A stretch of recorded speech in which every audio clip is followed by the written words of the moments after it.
सभी लोग, उम्मीद है आप सब लोग खैरियत से होंगे। तो guys welcome back to my YouTube channel everything with 4M और मैं हूं सैयद मुश्तबा अली। तो गाइस आज का हमारा नया टॉपिक है डिफ्यूजन एंड ऑस्मोसिस। आज हम लोग पढ़ने जा रहे हैं डिफ्यूजन एंड ऑस्मोसिस। तो आप सबसे पहले बताएं कि आप लोगों को क्या समझ में आता है डिफ्यूजन का मतलब और ऑस्मोसिस का मतलब। चले जल्दी से स्टार्ट करते हैं। सबसे पहले ये फ़ोटो आप देख सकते हैं और आप देख सकते हैं कि ये हमारे पास ये एक स्केल है। सही है। चले फिर मैं ये बोलूँ कि मैं अब एक पॉइंटर ले लेता हूँ। चलो एक पेन ले लेता हूँ, लेज़र पॉइंटर ले लेता हूँ अपने हाथ में। अब देखें ये एक है हमारे पास स्केल। कौन सा स्केल है? स्टील का। स्केल को क्या कहते हैं? रूलर। आपके सामने लिखा हुआ है गाइस। तो ये है प्लांट। तो हमें ये देखना है कि डिफ्यूजन का मतलब होता है from higher concentration to a lower concentration. अब ये जब प्लांट रेस्पायर करेगा कितने मिनट में करेगा, कितने सेकंड बाद करेगा ये रेस्पायर। तो ये जो प्रोसेस होता जाता है उसको कहते हैं ट्रांसपायरेशन। ठीक है गाइस। अब अगर हम लोग पढ़ें डिफ्यूजन क्या होता है, ऑस्मोसिस क्या होता है और एक्टिव ट्रांसफर क्या होता है। तो diffusion a net movement of molecules or ions from a region of a higher concentration to a region of lower concentration. Concentration gradient or different. The difference in concentration between the two regions. Diffusion always take place down a concentration gradient. जैसा कि आप देख सकते हैं कि हमने इस वाले फोटो के अंदर पहले हमने एक ड्रॉप डाला, अब वो हल्का हल्का करके स्प्रेड होना शुरू हुआ। अब इस वाले जार पे आए, जब हल्का हल्का स्प्रेड होना शुरू हुआ तो स्प्रेड होते होते होते पूरी बोतल में फैल गया। अब ये हुआ from lower concentration to higher concentration. अब हम लोग पढ़ते हैं क्या चीज़? ऑस्मोसिस में। ऑस्मोसिस के अंदर ये होता है कि from lower water level, water from higher concentration to a lower concentration.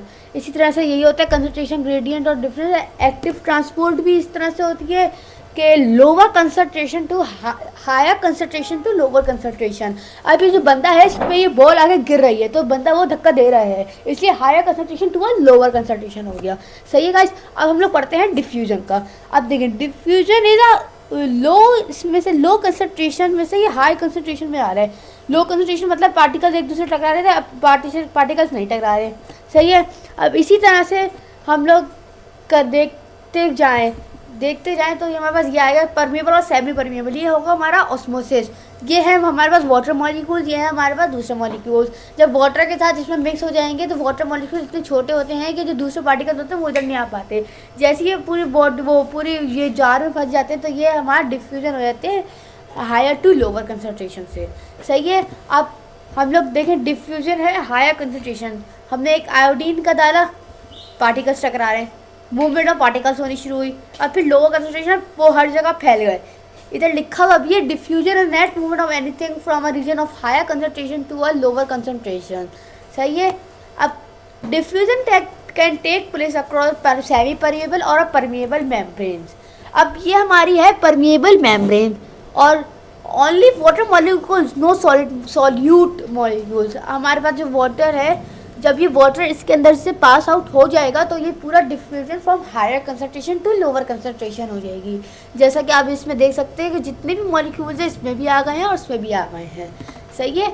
अब the factor affecting the rate of diffusion और थिकनेस ऑफ मेम्ब्रेन्स। जितनी थिक होगी मेम्ब्रेन उतना फैक्टर अफेक्ट करेगा रेट ऑफ डिफ्यूजन को। कंसंट्रेशन ग्रेडियंट अफेक्ट करेगा, surface area करेगा, size of molecule and ions करेगा। सही है। Example of diffusion. चलें एग्जाम्पल पढ़ते हैं अगर हम लोग। Movement of oxygen from the lungs into the blood stream and carbon dioxide from the blood stream to the lungs in the human. सही है। और movement of oxygen and carbon dioxide into and out of a leaf. Movement of soluble food molecules from Lilium into Willey. सही है। अब हम लोग पढ़ें कि ऑस्मोसिस। चलें अब पढ़ते हैं osmosis the passage of water molecules from a region of a higher concentration of water molecules a more dilute solution to a region of a lower concentration of water molecule more concentrated solution through a semi permeable membranes. सही है। अगर semi permeable membranes allow the passage of water, semi permeable membrane ऐसा एक वो है जो कि water को अलाउ करता है कि इससे खाली पास हो जाए। Small molecule and but prevents the passage of large. जैसे स्टार्च मॉलिक्यूल होते हैं वो उसमें से स्टार्च मॉलिक्यूल ज़्यादा बड़े होते हैं इसलिए वो परमेबल मेम्ब्रेन से अलाउ नहीं करेगी कि वो उसको करे। जबकि वाटर H2O एक हाइड्रोजन और ऑक्सीजन के एक एटम से बना हुआ है, इसलिए ये पासेज कर लेती है। Molecule such as starch and protein, जैसा मैंने आपसे बताया स्टार्च और प्रोटीन नहीं गुजर सकते, सही है। और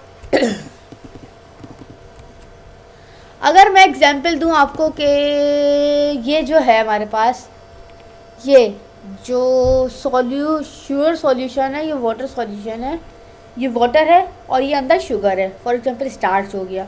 अब जब स्टार्च को आपने देखा कि ये मेरे वो लेज़र पॉइंटर से भी बड़े हैं, और आपने देखा होगा कि वाटर मॉलिक्यूल मेरे लेज़र पॉइंटर से छोटे हैं, तो वो इसलिए यहाँ से गुजरते हुए इसमें आ जाएंगे। बट शुगर व सॉल्यूशन वाले जा ही नहीं सकते, क्योंकि उनका जो लार्ज है मुझसे भी बड़ा है, और ये ना बस मेरे जितना है ये लेज़र पॉइंटर का, और ये जो बीच में तो गैप देख रहे हैं आप, सही है।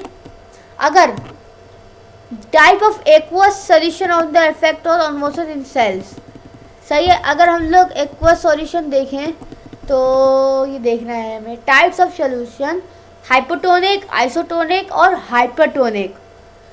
हाइपोटोनिक सॉल्यूशन अलग है और हाइपरटोनिक सॉल्यूशन अलग है। हाइपोटोनिक सॉल्यूशन में मोर डाइल्यूट होता है, more water molecule, less water molecules than cells होते हैं, सही है। Net flow of water molecules from solution to cell, इस तरह से आइसोटोनिक और हाइपरटोनिक होता है, सही है। Affect of osmosis of animal cell, सही है। अब देखना है एनिमल सेल में ये किस तरह से होते हैं। ये हाइपोटोनिक सॉल्यूशन में इस तरह से होते हैं, आइसोटोनिक में ऐसे होते हैं, हाइपरटोनिक में जबकि सेल अपना वो शेप चेंज कर लेता है। Affect on osmosis on plant cell, अब प्लांट सेल में देखना है कि प्लांट सेल में किस तरह से करते हैं। अब जब पानी प्योर वाटर में डालोगे तो टर्जिड बन जाएगा, जब लॉस्ट बाय ऑस्मोसिस होगा सेल बिकम में प्लाज्मोलाइज हो जाएगा। अब गाइस एक्टिव ट्रांसपोर्ट क्या होता है।